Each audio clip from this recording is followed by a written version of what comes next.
Hi, my name is Amber. Welcome back to my channel, Books and Beaches. So tonight I am filming with completely artificial light.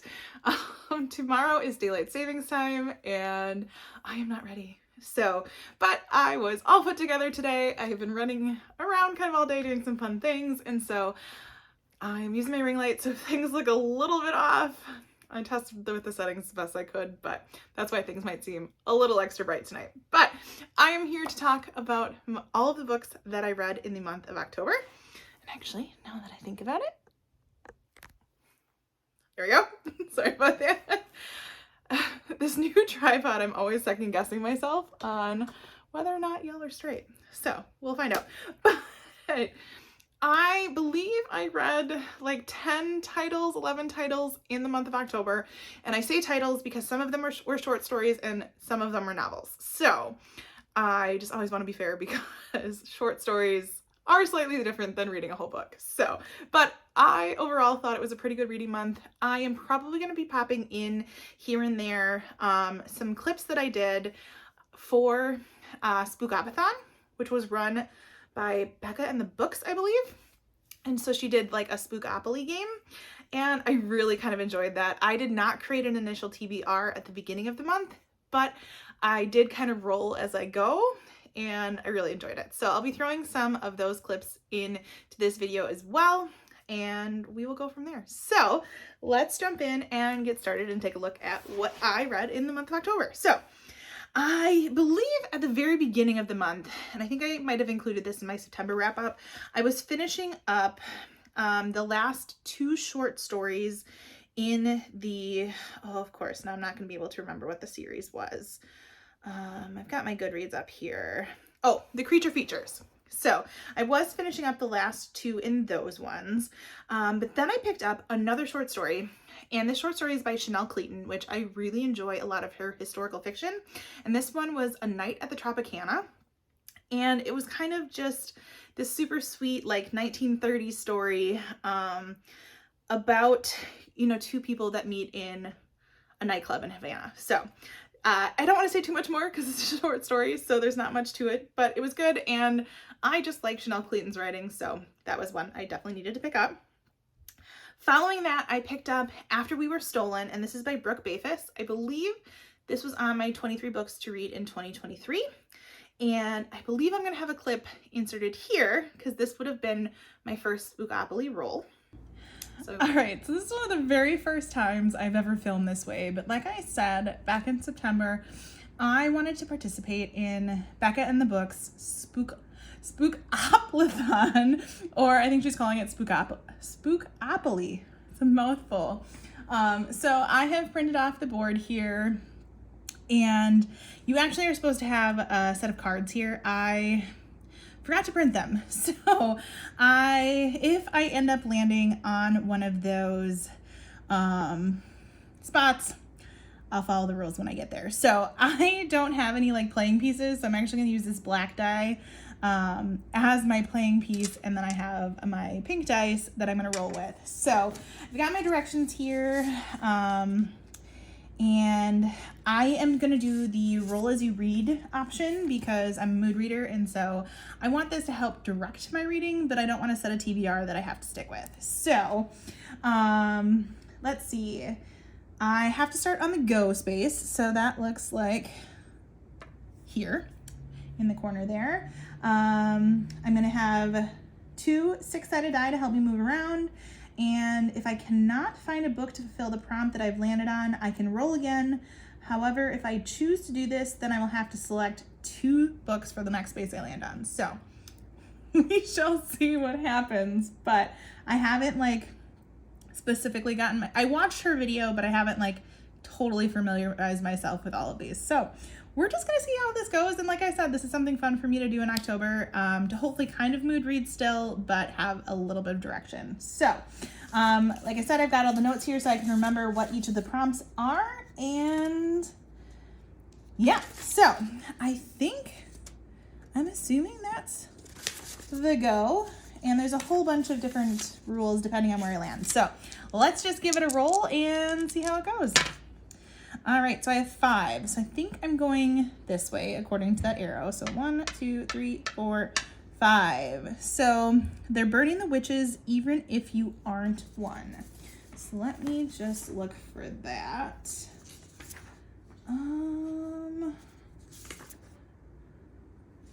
Oh, okay. So I guess this is called a train station. And oh, she said, since 2003 is the year of Miss Taylor Swift and the Eras Tour, all the train stations on this year's board are spooky Taylor Swift lyrics. Okay, that's funny. I'm actually going to the Taylor Swift movie this month. So it says, they're burning the witches even if you aren't one, from I Did Something Bad. I guess that's the song. Read a book featuring witches, the occult, cults, or rituals. Feel free to be open to interpretations. So I'm going to pause it right here and see what I've got for cult books. All right, so for that first roll, I had to pick a book with either witches, cults, or rituals. This is a difficult one for me because a lot of the books that I want to pick up right now don't have to deal with that, but that's okay. This one is off my TBR shelves and I'm always looking to clear those out. So the one I'm going to try to do for this roll is After We Were Stolen. This is by Brooke Bafus. I picked this up a long time ago, so it's about time I do some reading in it. But it says, a fire, her escape, and the realization her entire life has been a lie. So hopefully going to pick that one up. And actually, there's not a lot of writing on each of these pages. So, and maybe I will even see if I can find the audiobook because that's just my jam lately. So that will be roll number 1. Spookopoly roll. So put that here. All right. So as you can see, this is a book I picked because it's a book that dealt with a cult, and cult is kind of a buzzword for me. I like books about cults. I enjoyed this one. I gave it a 4. And I should have said I gave the Tropicana book a 4 as well. Oh, I didn't even realize it was a debut now that I'm looking at Goodreads. But we have a girl that escapes from a cult, even though she might not have realized it was a cult. And there's a whole slew of stuff that goes on throughout her process of dealing with this. So I quite enjoyed it. And yeah, like I said, I gave it 4 stars. Was it perfect? No, and I think it kind of left me wanting more, if I remember right. That's the problem with doing wrap-ups at the end of the month. Sometimes I don't always remember, but overall, it was a solid read. Then next, I picked up my book club pick for the month of October, and I believe I have another Spookopoly roll. Like I said, I'll kind of just insert these clips as I think they're going to fit the best, but this was How to Sell a Haunted House by Grady Hendrix. All right, so I'm not quite done with my cult book, which was the square that I landed on right here.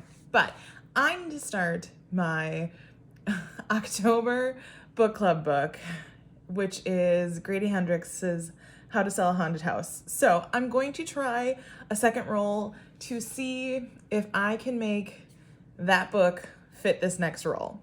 Like I said, I'm making this TBR game work for me, so let's see if I can do it. So, all right, so 11. 1, 2, 3, 4, 5, 6, 7, 8, 9, 10, 11.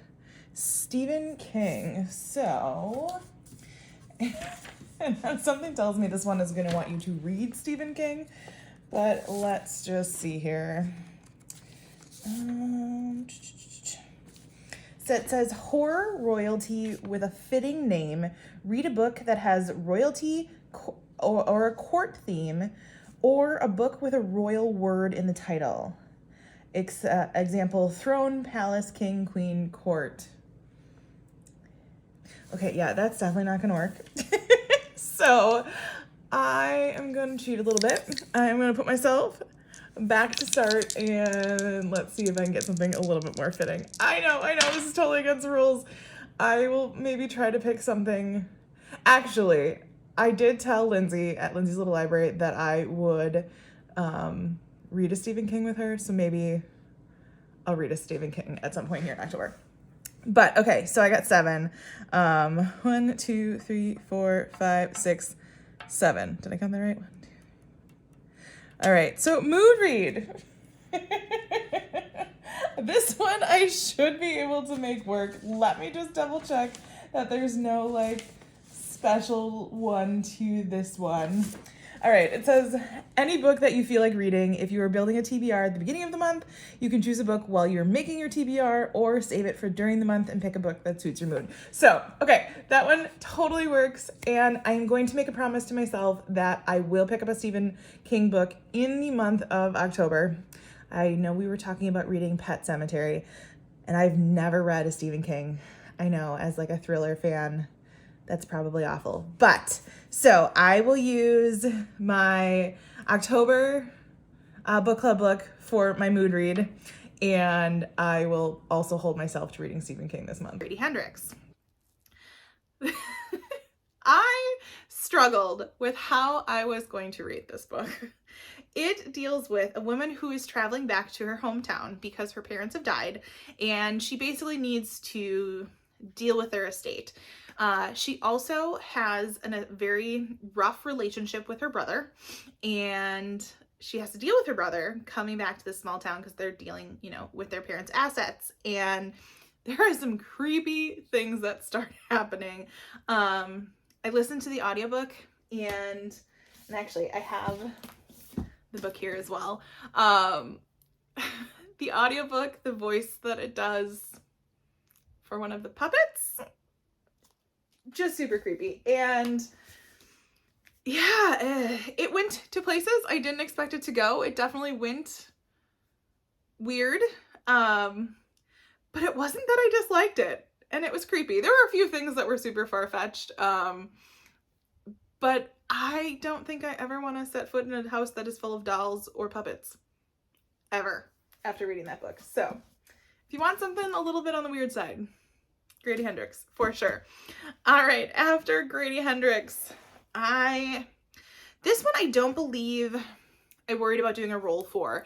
I was working with a class at school that had read this novel for their class novel, and I was working on a project with them, but I wanted to make sure I understood what the book was about before I worked with them. And so I picked up A Long Walk to Water. It's based on a true story. This is written by Linda Sue Park.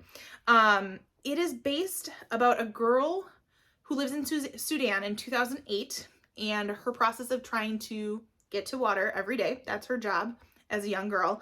But we also are getting the perspective of a boy named Salva. I'm just double checking this here, in the 80s, and his journey basically that he takes across Africa, kind of escaping all of these different wars and things that are going on. So very, very powerful read, very quick read.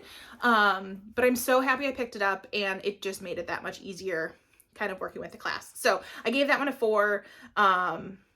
But it was really good. And I would highly suggest that anybody that's kind of interested in learning about how the whole process of getting water to some of those African countries works, it's a good story about that. All right, I am almost done with, I believe I landed on the Stephen King one the last time. And if I remember right, I said I was going to skip that one. So then I think, what did I end up on? Because I want to do this. I think I actually ended up on Mood Read. So I will for sure still be coming back to the Stephen King one. But I am almost done. I have like 15 minutes left in the audiobook of How to Sell a Haunted House by Grady Hendrix, which was going to fulfill my mood read and also fulfill my October book club book. So I want to roll again so that I can basically have my next book like picked out and ready to go. So let's give her a roll and see what happens. All right, 9. So we will go 1, 2, 3, 4, 5, 6, 7, 8, 9. Black Cat. All right. It says, don't let him cross your path. Read a book with a cat on the cover or featuring a cat as a character or as part of the story. Well, this will be interesting because I'm not sure I am much of a cat person. But I'm wondering, because I did say I was going to read Stephen King and possibly Pet Sematary, and I want to say in one of the instances there's a cat on that cover. So I might double dip those and count those 2 squares as 1. So I'm going to add an additional roll here just because I know I was already going to read that book. So let's get another book in the roll here as well. So I'm going to stay right on Black Cat, but I'm going to roll again. And like I said, I'm making this kind of my own. Would Becca necessarily approve? I have no idea. So, all right, so we have 7. So I'll come this way. 1, 2, 3, 4, 5, 6, 7. Ooh, a poll pick. Okay, so this doesn't help me pick a book right now, but I think I will throw a couple books up on my Instagram and probably my YouTube community page, because let me just double check. I want to make sure I'm going to do this right. But, oh yeah, poll pick. Select a few books and run a poll on your favorite social media. So I think I'll put it both out on my Instagram and on my YouTube community, and pick a couple of the books that I want to read and have you guys choose for me. So you'll probably have already seen these polls, but I will let you know what gets picked. A good story about that. After that, I picked up None of This Is True by Lisa Jewell. And I will give you one guess at who talked me into picking this book up the most. Not that I wouldn't have picked it up anyways, because it was a book of the month choice, but if you guessed Audrey at Chapter and Converse, you would be right. She was raving about this book, and I ended up listening to it. I think it was on Scribd, which is now Everend. I know they changed the name, but I will probably still be calling it Scribd for a while, because it had a podcast element to it, and we're dealing with kind of 2 women who, it was one of their 40th, I think it was their 40th birthdays. They have the same birthday. They were born in the same town at the same hospital. And one of our main characters talks the woman who runs a very famous podcast into doing a podcast like about her life and about a woman that wants to change her life. And things are weird, and you're learning things about what's happening in this woman's life that, now I wish I could remember her name. Josie. So you're learning things about Josie's life and kind of where she's come from and how she's gotten to be where you got. Very unreliable narrator. And then our other main character, Alex, whose podcast it is, she's trying to, what can you believe? And even at the end, Lisa Jewell still leaves you hanging a little bit. So we'll see. I'm curious to see if that one will get a sequel or not. I cannot remember which role that was for, but like I said, if I've got footage, I will make sure to kind of combine these together. Then I picked up one of my Netgalley books. So I'm trying to think.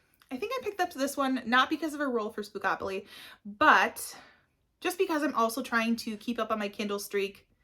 I'm a sucker for seeing those numbers go up, and I do want to work on my Netgalley score. It's one of my goals for November. So I picked up The Celebrants by Stephen Rowley. Now, I loved The Guncle so much. And if you have a chance to pick up The Guncle, especially on audiobook, it's so good. And this one I also picked up on audio just to go along because it had already come out. I was behind on my Netgalley. And Stephen Rowley himself, I believe, has read both of those audiobooks, and he's a great audiobook narrator. This one is a story of some really great friendships. These people all met in college and probably were connected even more because one of their good friends in college dies while they're all in college. And so they come up with this concept that they don't want to celebrate somebody's funeral after they're already gone. They want that person to be a participant in their own funeral. And so they can call upon their friends at any time that they feel like they need a funeral to hear like all of the good and positive things about them and kind of be surrounded by their friends. And so we are going through several different time periods when all of these different friends have decided to have their living funerals. And it is a very, very unique perspective. Each one has a very unique twist to it. And these are just a really great group of friends, and I quite enjoyed reading it. I gave it a 4. There were things I wanted more from, but overall, I really enjoyed the story, and I think it's a great story of friendship. So after that, I picked up a book. I think I had it on Netgalley. I also had a physical copy of it, and I want to say the audio is on Scribd/Everand as well. And that was The Stranded, and this is by Sarah Daniels. Can't remember if I did a roll for this one or not. Obviously, you'll see the footage if I did. That's what happens when I was doing the rolls in real time. I should have been recording these updates, but let's face it, I don't know where time in October went. But The Stranded was, I guess I couldn't remember what I was expecting out of this. And it was definitely more like sci-fi than I predicted. So the basic concept of this book was, we have this like big luxury cruise ship that has been out cruising since I think it was this for 40 years. So I think since the 80s. How are the 80s 40 years ago? That means I'm getting old. But so they kind of kept these ships quarantined because there was like a sickness going around. And so they have people that have lived, died, are born all on this cruise ship. And you have different classes and, you know, different groups and different gangs and everything going on. And you also have like a commander who is controlling everything. And it is very controlled. Nobody leaves the ship. Nobody goes anywhere. The ship doesn't move. It's just like sitting off the coast of the Americas, and everything, our world is not normal. And so you get 3 different perspectives. 2 of our main characters are a boy and a girl who each have like slightly different jobs and things that are going on their ship. And then we get like the evil commander. So it was quite the wild ride. I guess since I didn't realize it was sci-fi, it wasn't necessarily my favorite. I only gave it a 2, but it has fairly decent ratings on Goodreads. But it's definitely like dystopian. So just knowing that going in, I just must not have been paying attention. I saw cruise ship and picked it up. So, but it wasn't horrible, but it wouldn't be something. I think it's going to be a series, and it wouldn't be a series I would necessarily like continue on with. So after that, I did continue reading on my Kindle, and I don't believe I did a roll for this one either. But working on my Netgalley, I picked up Maybe Once, Maybe Twice, and this is by Allison Rose Greenberg. The book I read by her last year. Let me just double check here. Oh, Bad Luck Bridesmaid, duh, was one of my favorite books of last year, which was so surprising to me, because if I would have told you that like a contemporary, slightly romance book would have been in some of my favorites of last year, I think most people would look at me like, Amber, that's not a thriller. That's not what you talk about all the time. And I would agree with you. But I just loved it. It was such a strong, independent female character. I loved it. This one I did enjoy. I think I probably loved Bad Luck Bridesmaid more. This one, we are getting multiple different timelines. So we have our main character, and of course, I'm forgetting her name, Maggie. So, because they call her Maggie May. She is a singer in New York City, and you kind of get her perspective at multiple different times of her life. So she has made a pact with 2 different men in her life that if she wasn't married by 35, they should show up at her door and marry her. One was somebody way far back in her past when she was 17. They met at a camp.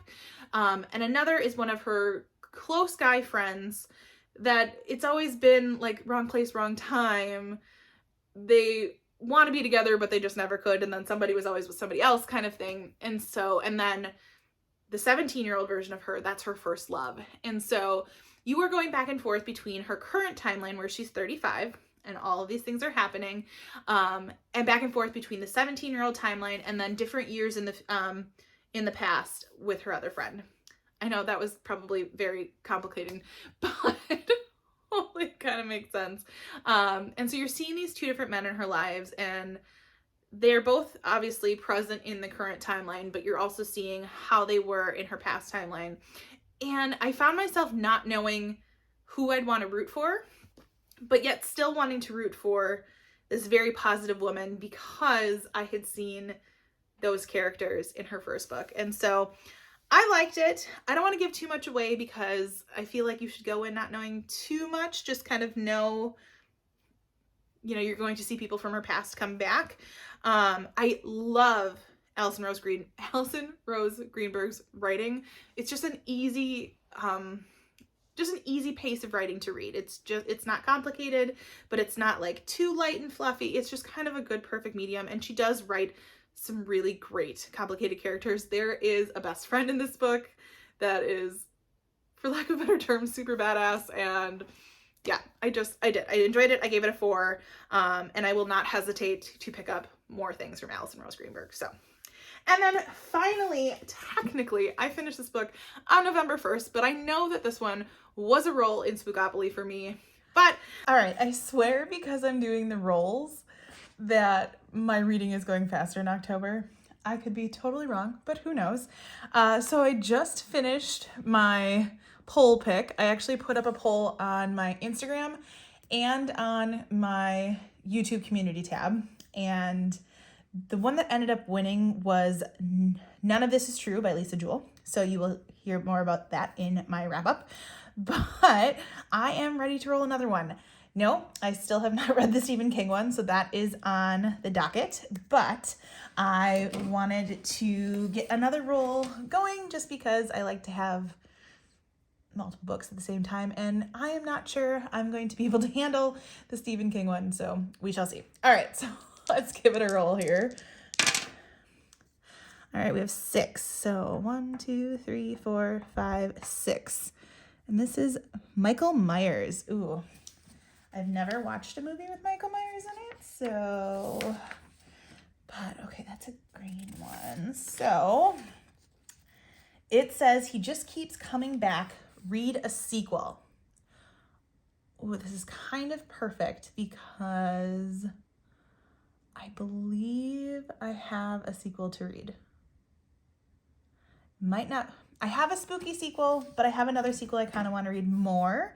And even though this is Spookopoly and Spookopoly, I kind of want to really read this series. So I'll be right back. All right, don't have the greatest lighting going on right now. The overhead lighting is not doing my under eyes any favor, but I don't think Spookopoly necessarily needs to be spooky. And so since I just rolled the Michael Myers, which is reading a sequel, I think I'm going to pick up this one because I just want to get back into this world. And this is The Brothers Hawthorne, which is book number 4 in the Inheritance Games series. Think about that one for a second. So I am looking forward to picking this one up. I will probably try to dig up the audio. That's just the way my reading is going right now, but I am super, super excited to kind of jump back into this world, and we shall go from there. So, and this could be a good balance out between if I attempt to pick up Pet Sematary, which is one of my other roles, and then kind of balancing it out with this one. So that's what's coming up next for me. But I am going to count it for October because I did finish it, like I said, on the 1st. But that is, ooh, this is really going to be shiny. The Brothers Hawthorne by Jennifer Lynn Barnes. This is the 4th book in the Inheritance Games series. The special thing about this one, though, it's still part of the series, but this one truly focuses on 2 of the brothers, Grayson and, oh my gosh, really? I'm good. Grayson and Jameson. Wow. How could I forget that? So you're getting much more of their perspective rather than the other novels are really focused on Avery, and Avery is the girl that in the first book comes to find out she has this inheritance from a billionaire she's never met before. So I don't want to say too much about this one. You know, I've heard it rumored that, oh, you could read this one without reading the others, but I don't think so. This one's definitely going to spoil things in the first 3 books, and you're going to want to know those things before you go into this one. The way they left off on this one, I am thinking we are probably going to get another book. And actually, I know we are, She's already announced it. What am I talking about? I think it's called The Grandest Game, and it is definitely referenced in this one. So yes, we're getting another one. The only thing that I would say about this is obviously it's heavily, you know, designed, and so are the other books, I guess, on both Jameson and Grayson. And I kind of want to see more about the other two brothers. The other two brothers are Xander and Nash, and I would love to see a little bit more about them. So that would be the only criticism I have, but I have given all of those books in that series either a 4 or a 5, and this one was no different. I would probably put it like a 4, 4.5. So that is everything that I picked up in the month of October. Like I said, I'm sure I will throw some links into my Spookopoly rolls in here as well. What did you pick up in October? Anything that I should be adding to my TBR? I am definitely looking forward to November. I'm already done with almost one book and ready to jump into some historical fiction. So for Historathon. So as always, if you like this video, feel free to like and subscribe, and I will see you next time.